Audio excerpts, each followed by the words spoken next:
sera mieux que je pense mal l'explication. Pour vous qui écrivez, écrivez cela pour que je ne puisse pas un peu prendre beaucoup de temps avec la lecture. Esther 4, 16. Je commence avec cette histoire de Matthieu chapitre 9, verset 21. Un jour, Jésus était dans ses courses comme c'était l'habitude. À ce temps-là, Jésus n'avait pas une congrégation, des réunions, une salle de réunion pour prêcher, pour administrer des miracles et autre chose. Mais il faisait cela sous forme de croisades, mais des croisades ambulantes. Il marchait de rue à rue, il marchait de route à route en train de prêcher la bonne nouvelle et de montrer la bienveillance aux gens, guérir les malades, soigner les lépreux, les purifier, ressusciter les morts, toute la bienveillance qui se trouve dans la vertu. Jésus faisait des miracles. Mais ceci, la Bible dit, Jésus était en train de partir chez un homme, un centenier. Un centenier, quelqu'un qui avait des dignités. Une personne honorée. La Bible dit, elle avait sa fille qui avait 12 ans de maladie. Oui, 12 ans, et elle était malade. 12 ans d'âge. Mais en cours de route, c'est là où il y a notre problème. En cours de route, vous savez, Jésus était un homme de foule.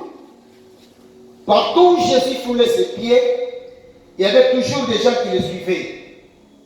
Les gens suivaient quoi? 1. La lumière. 2. Ils suivaient l'enseignement qu'ils n'ont jamais entendu. 3. Parce qu'il y avait le miel. Vous savez, là où il y a l'apparition du miel, les yeux s'ouvrent. C'est incontestable, les yeux s'ouvrent. Maintenant, Jésus, avec son évangile, ça ouvrait correctement le cœur et la pensée de plusieurs. Et en même temps, il guérissait les malades. Alors, il y avait beaucoup de gens qui étaient derrière lui. Beaucoup de gens qui étaient devant lui. Figurez-vous, un jour, Jésus avec ses disciples, pas avec ses disciples, mais il y avait aussi une foule, les taxateurs de l'impôt, ils sont venus demander à Jésus de payer l'impôt. Je pose la question à toute l'assemblée. Jésus, on l'avait taxé l'impôt par César. L'impôt, vous connaissez, c'est une taxe de l'État, une taxe gouvernementale. Jésus n'avait pas de magasin. Jésus n'avait pas un kiosque. Jésus n'avait même pas une activité qu'on pouvait les taxer. Il allait payer le taxe de l'impôt. Pour quelle raison? Pour quelle raison? Ouais? Pour obéir. Non, César allait voler. Vous connaissez ces reçus. Pour enseigner. Pour respecter les lois. Dans leur loi, tout celui qui prêche, il doit payer l'impôt aussi. Ok, suivez-moi. Le gouvernement mondial, dans chaque pays, ils ont toujours eu l'habitude de créer des mouvements pour trouver ou bien ressourcer et emmagasiner leurs comptes bancaires de gouvernement. Vous connaissez ça? Alors, les rues, les routes, les places publiques, c'est pour l'État. C'est là où l'État trouve aussi son argent. Prenons le cas au niveau des Arabis. Là, l'État trouve son argent là-bas avec l'impôt, les taximètres. Nous avons des mamans qui vous vendent là-bas des histoires. Alors, lorsqu'il y a un attroupement, c'est-à-dire vous voulez étouffer le gouvernement, détruire son taxe. Alors, qu'est-ce qu'il va faire? Comme Jésus, là où il marchait, il y avait une grande foule qui le suivait. C'est-à-dire, Jésus causait des embouteillages. Alors, avec cet embouteillage, c'était le manque à gagner aussi pour l'État. Il allait payer aussi l'impôt parce que Jésus faisait le business. N'oubliez pas que l'œuvre de Dieu, c'est le business. Si ce n'est pas le business, Dieu lui-même, vous savez, le business, c'est quoi? pour récupérer 200 ou bien 150 ou bien 300 $. C'est ça le business. Dieu a envoyé son fils unique, en tant qu'élément de Jean 3,16. Il a envoyé son fils unique. Il a donné une personne seulement, un fils, pour qu'en raison de cela, qu'il gagne l'multitude. C'est le business. Quelqu'un m'entend là-bas? Alors que le gouvernement a compris, ça c'est le business, il faut qu'il paye aussi l'impôt. C'est un prix fini. Maintenant, Jésus, pendant qu'il marchait, il y avait une femme des pertes du sang pendant 12 ans. Et elle dépensait tout ce qu'elle possédait. Elle avait de l'argent. Et là, je suis sûr que même la famille l'avait abandonnée. Parce que la Bible dit qu'elle avait dépensé tout ce qu'elle avait pour qu'elle soit guérie, mais elle n'avait pas trouvé la guérison. Vous savez ce qui va se passer? Comme Jésus était vraiment rempli de grâce, et il y avait beaucoup de gens qui le suivaient. Maintenant, la femme ici, elle ne peut pas crier, parce qu'il y avait beaucoup de gens, chacun a sa foi. Et ici, nous trouvons vraiment une super foi. C'est la foi qui est exceptionnelle. Une grande foi, la foi majeure. La femme va se dire, si j'arrive seulement, vous savez, lorsque vous avez une décision dans votre vie, vos enfants ne souffriront jamais. Lorsque tu prends une décision de faire quelque chose, vous savez, j'ai besoin de mamans, de femmes comme celle-là. Elle dit quoi? Si j'arrive seulement, si j'arrive, c'est-à-dire quand on dit si j'arrive, c'est-à-dire qu'il faut percer. Percer quoi? Il faut affronter les personnes qui sont devant toi. C'est-à-dire se faufiler au milieu d'eux. Il y a ceux-là qui vont te piétiner. Il y a ceux-là qui vont te réprimander. Il y a ceux-là qui vont te repousser. Mais il faut percer. Ton objectif, atteins-les. Beaucoup de gens échouent dans leur mission, dans leur projet, parce que l'objectif était bien précis. Mais parce qu'ils n'ont pas percé, ils ne trouvent jamais leur réponse exacte. La Bible dit, elle va maintenant percer. Elle va maintenant percer. Et elles se disent en eux-mêmes, je n'ai pas besoin que Jésus me touche. Je n'ai pas besoin que Jésus parle moi. Je n'ai pas besoin de l'arrêter. Seigneur, arrête-toi, arrête-toi. J'ai tant souffert avec une maladie d'hémorragie pendant 12 ans. Je ne fais que souffrir. La Bible dit, elle va se faufiler. Et quand il se faufile, elle va se dire, une fois que j'arrive, comprenez là-bas, à toucher le pan de la robe de Jésus, le pan de la robe de Jésus, je serai guéri. Là, ce n'est pas Jésus qui a guéri. Le décideur, il se procure lui-même le miracle. Ah bon? Quand même, je mérite un bon amen là-bas. Et bien comme les décideurs, ils sont quoi à un grand miracle. Quand vous décidez, peu importe la nature, vous y appellerez dans votre gloire. Elle va maintenant toucher la robe de Jésus. Et quand elle touche, automatiquement la Bible dit, l'arrêt d'hémorragie.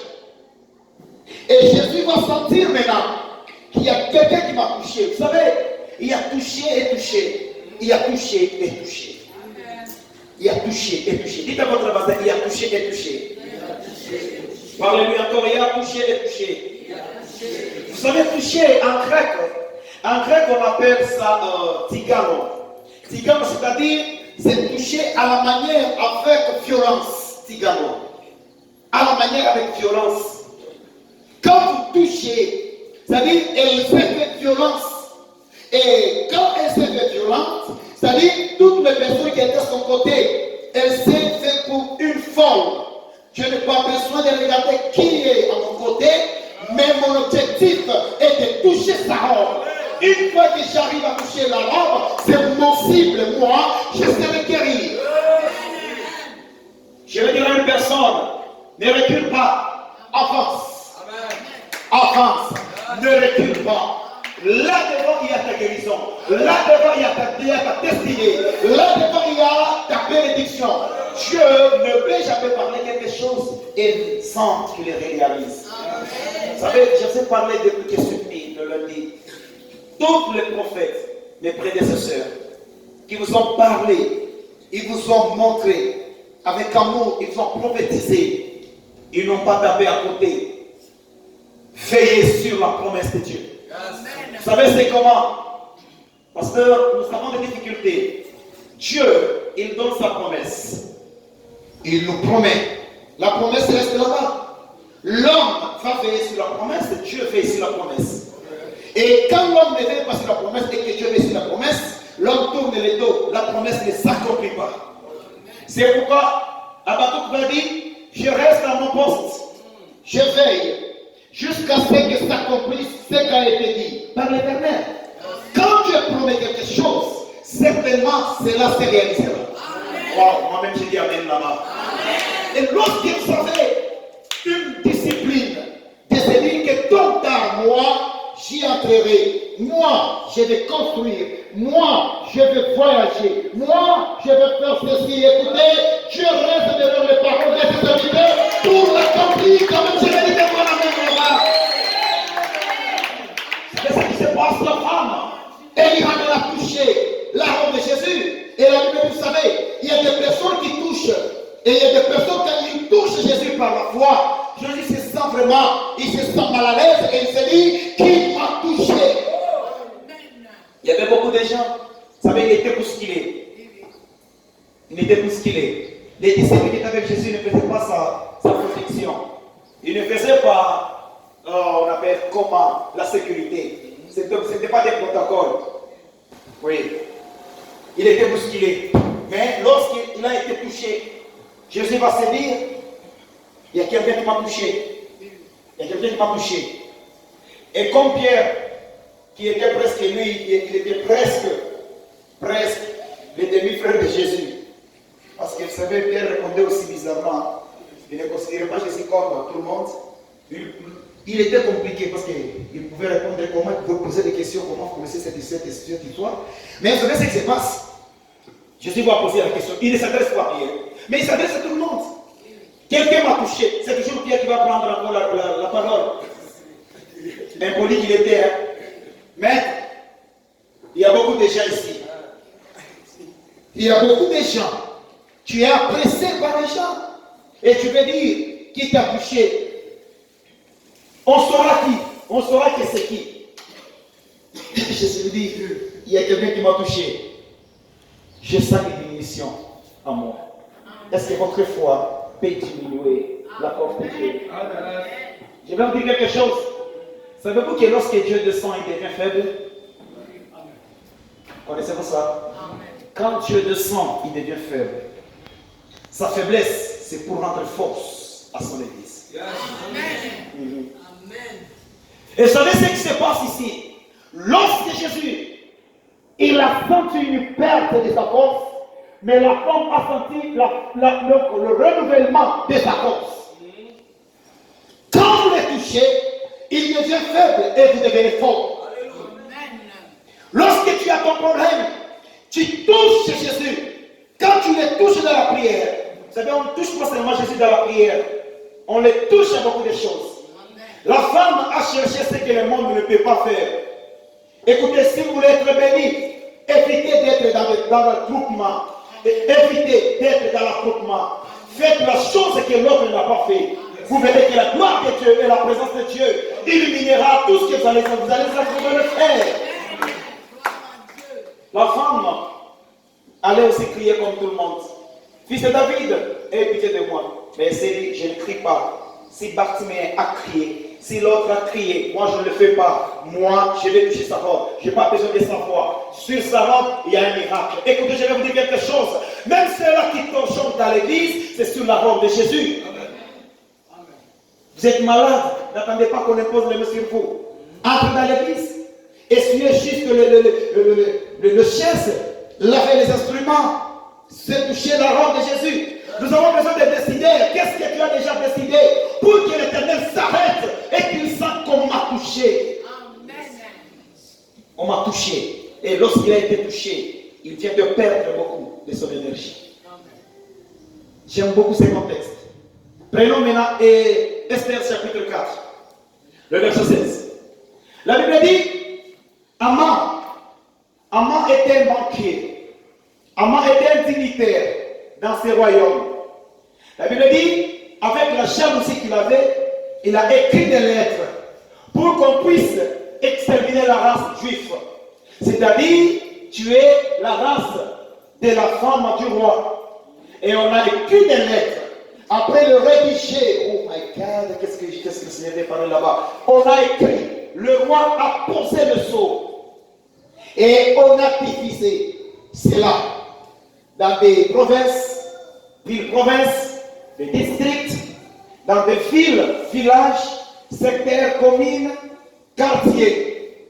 Et en attendant le jour J pour exterminer tous les Juifs, Mardochée va apprendre cela. Esther aussi, elle apprend. Esther va dire maintenant son oncle Mardochée va rassembler pour moi tous les Juifs qui sont ici à Suse et partout ailleurs. Ils vont gêner pour moi. Soulignez d'abord là-bas. Gêner pour moi. Pas gêner pour eux, mais ils vont gêner pour moi. Vous savez pourquoi? Parce qu'il y avait une loi. Là en Perse, il y avait une loi. Quelle loi qui se trouve dans votre famille?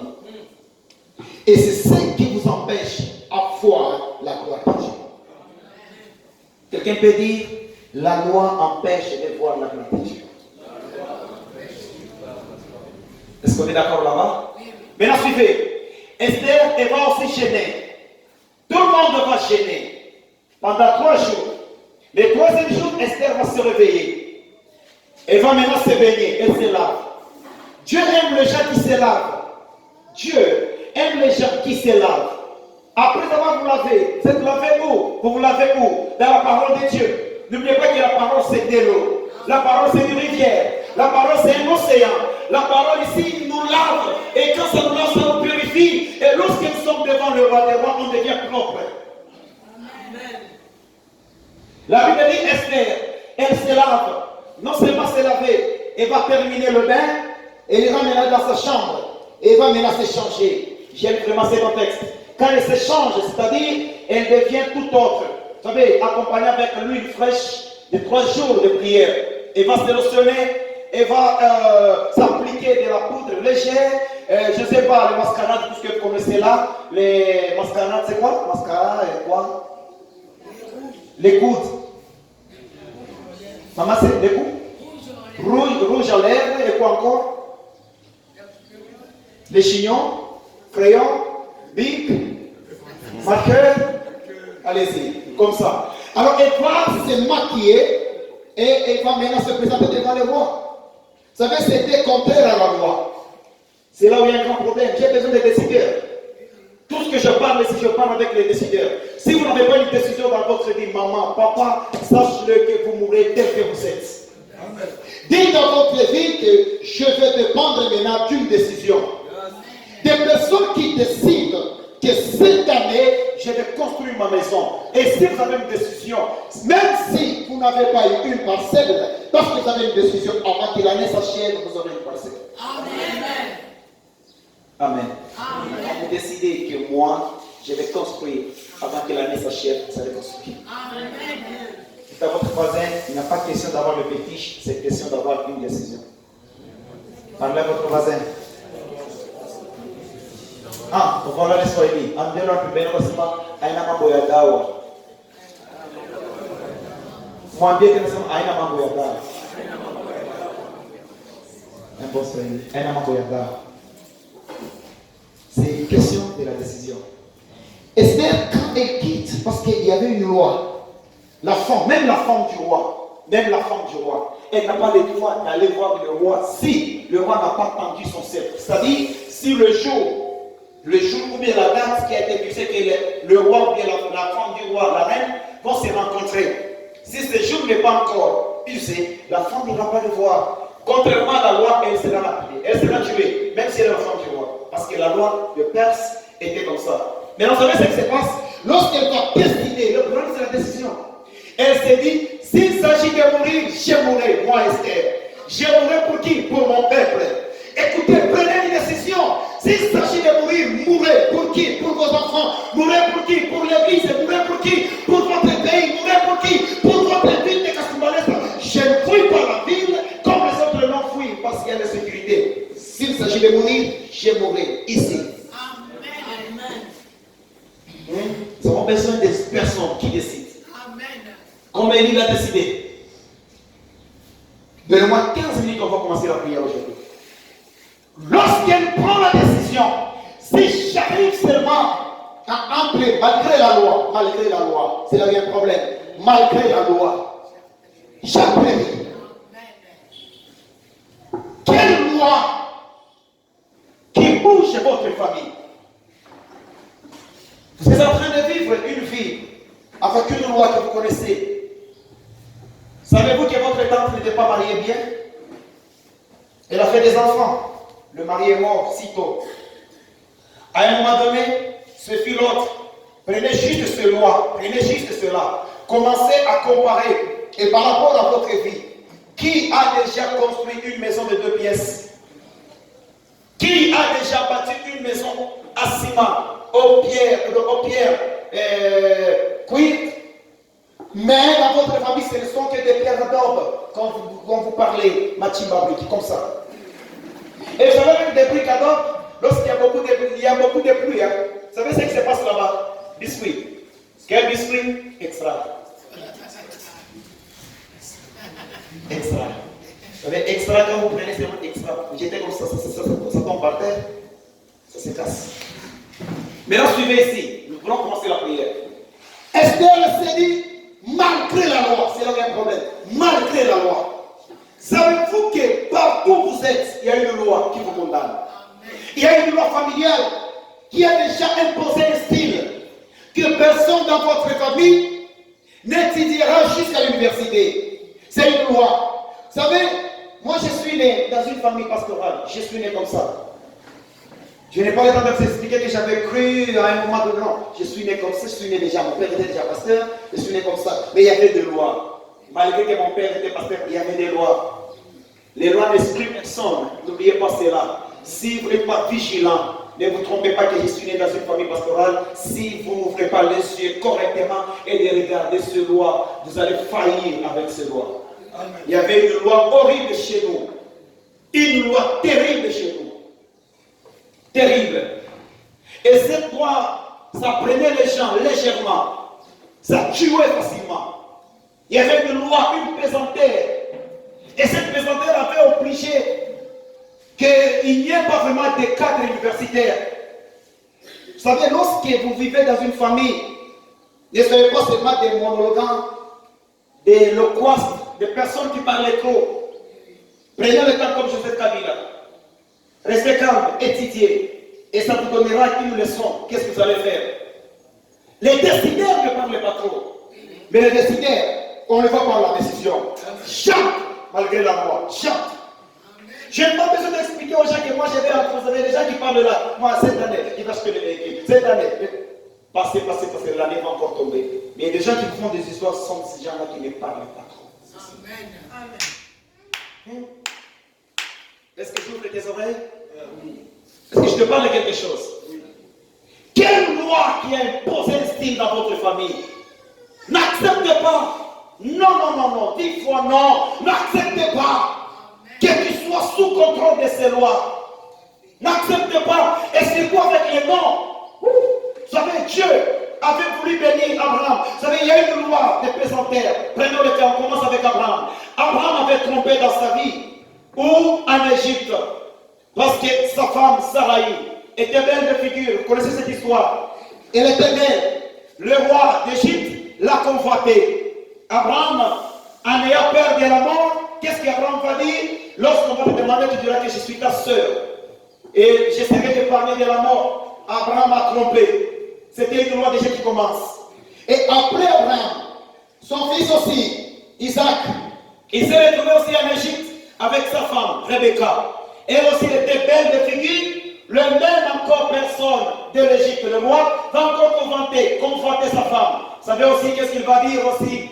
Rebecca, attention, je sais que tu es belle. Lorsqu'on va te poser la question que tu es ma femme, tu diras non, je suis ta sœur pour mes parents en danger. C'est une loi déjà qui commence là-bas.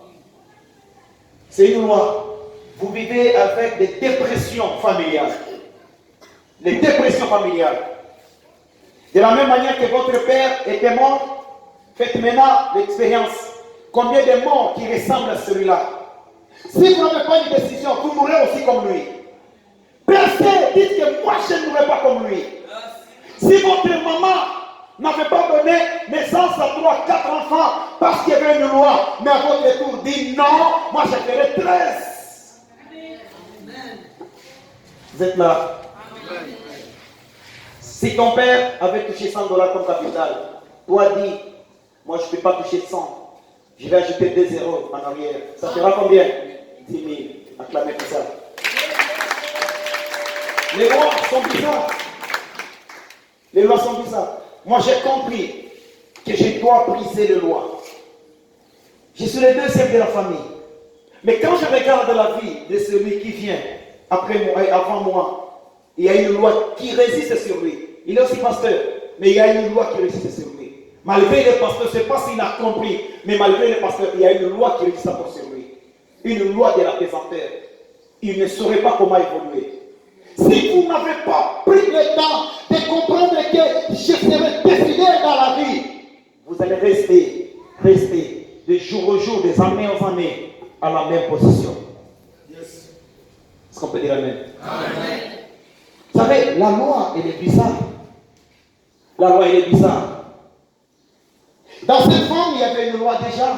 12 ans, c'est beaucoup. 12 ans, c'est beaucoup. Avec cette impurité. 12 ans, c'est beaucoup. Écoutez, fais-toi violence ce matin. Ne prie pas comme on a prié hier. Ne prie pas comme on a prié avant-hier. Mais aujourd'hui, fais-toi violence. Perce. Nous allons percer avec la prière. Nous allons percer avec les offrandes. Nous allons percer avec le sœur dans l'église. Et vous savez, vous voulez être béni. Vous voulez être béni. Vous voulez être béni? Oui. Si vous voulez être béni, percez. Ne regardez pas parce que les autres ne sont pas venus à l'église, moi non plus. Percez. Ne regardez pas parce que j'étais malade, le pasteur n'était pas venu me rendre visite à la maison. Non, non, 10 fois non. Percez. Ne regardez pas parce que j'ai été endeuillé, personne n'est venu me consoler. Non. Percez. Percez. Et quand vous percez, le porte s'ouvre. Vous savez, le décideur, quand il vient comme ça. Lorsqu'il vient, la porte elle-même s'ouvre. C'est ce qui s'est passé. Lorsqu'Esther venait, il y avait le geôlier qui était sur la porte. Esther venait. Les geôliers ont vu Esther. Sa décision était d'entrer. Les décideurs, ils sont compliqués. Pendant qu'Esther venait, sa décision était d'entrer vers le roi. Et lorsque maintenant les geôliers l'ont vu, ils n'ont pas pu avoir le courage de l'empêcher. Juste sa manière de venir, ça représentait quelque chose. Toi, tu marches comment? Ta décision est comment? Vous savez, votre décision est comme ça. Safadie, wakishindikizana tupadunia hapa tuwache tugoje kwenye maisha yao. Écoutez, ushakushindikiza kuni. C'est ça? Unashindikizana na shindele yake non? Ushakufikisha fani? Dites à votre voisin, il n'y a pas de décideur. Mwambie je vais entrer malgré la loi. Quelqu'un peut crier très fort, dit, je vais entrer malgré la loi. Je vais construire malgré la crise. Si vous ne prenez pas de décision, vous n'avez pas de décision. Parmi les originels, quand on se dit depuis 94, 92, 93, vous connaissez cette histoire de la vie. Naïfi, je suis à Tokakaï. Bale banairandre hivi na kwa vimishe tulideside hii mukini ilikuwa na londo la chaque semaine ambazo kukusa londo la connaissez londo la servir bona batabeba mungu mwenye kufanya kama maproduit chimique tunasema hiyo ile nakomboka hii mukini tulikuwa hii msumari na kwa na courant msumari kwa bale bangu mashiko meno bale bankambwa matamu kwa kala mafuta ya je aita bambaka kuwili kisa hii eko panyuma 17 heures eko panyuma mwa msumari bakuchikate courant